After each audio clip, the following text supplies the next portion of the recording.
When Laura left that evening, she stood by the door, slipping on her heels with a calmness that didn't sit right with me.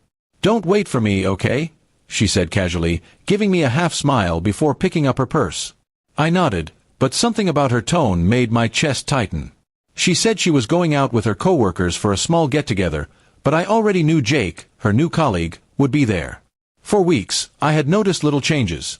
Her phone always face down, late-night messages followed by soft chuckles, and the sudden effort she put into looking perfect for office dinners. I wasn't the jealous type, but there's a difference between trust and blindness. That evening, my gut told me something was off. So, as she turned to leave, I decided to test her. "Enjoy your time with Jake," I said, keeping my voice even. Her hand froze on the doorknob. She turned slightly, her face paling. "What?" she asked quietly, almost whispering. I repeated the same line, adding, "You don't have to lie to me, Laura. I know who's really waiting for you." For a second, she didn't move. Then she mumbled something about me being ridiculous and walked out, slamming the door behind her. I sat there in silence, staring at the empty hallway, trying to process the storm of emotions inside me. Anger, sadness, and disappointment blending together like poison. I didn't chase after her.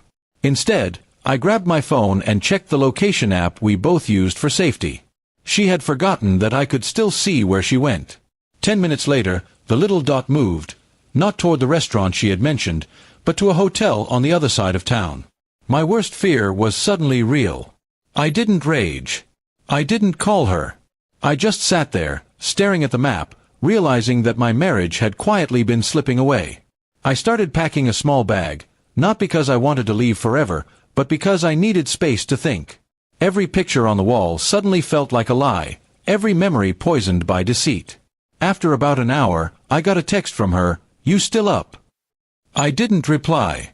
5 minutes later, another came through, "I'm sorry if I upset you earlier. It's just work stuff." Still, I said nothing. The silence must have spoken louder than any message.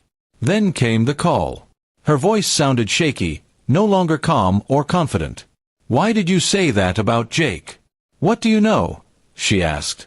I answered quietly, "Enough to realize you weren't where you said you'd be." The line went silent. I could almost hear her breathing quicken. Within 15 minutes, the location dot started moving again, this time fast, back toward our house. She didn't even text again, she just came running home. When I heard her keys at the door, I stayed seated on the couch, waiting. She burst in, hair messy, eyes wide. "It's not what you think," she said immediately, almost begging. I didn't raise my voice. "Then what is it, Laura? You're at a hotel with Jake, and you expect me to believe it's work."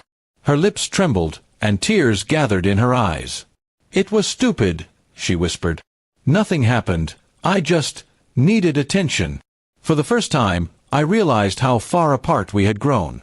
The woman I married, the one who used to laugh at my bad jokes and hug me after hard days, was now a stranger standing in front of me, desperate to cover her mistakes. I didn't yell, I didn't insult her.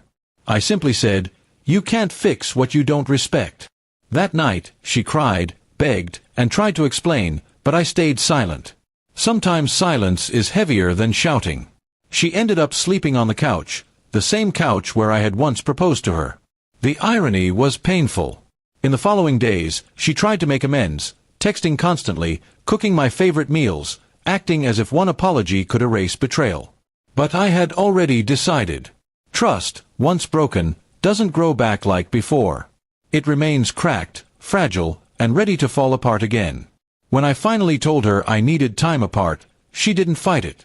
Maybe she realized too late that some mistakes can't be undone. I left the house with nothing but my clothes and a quiet heart. I didn't need revenge. Her panic and guilt were enough proof that truth had caught up with her. Sometimes, all it takes is one sentence to expose everything. "Enjoy your time with Jake." Those words weren't anger. They were the mirror she couldn't look away from. And in that reflection, she saw the truth of what she'd become.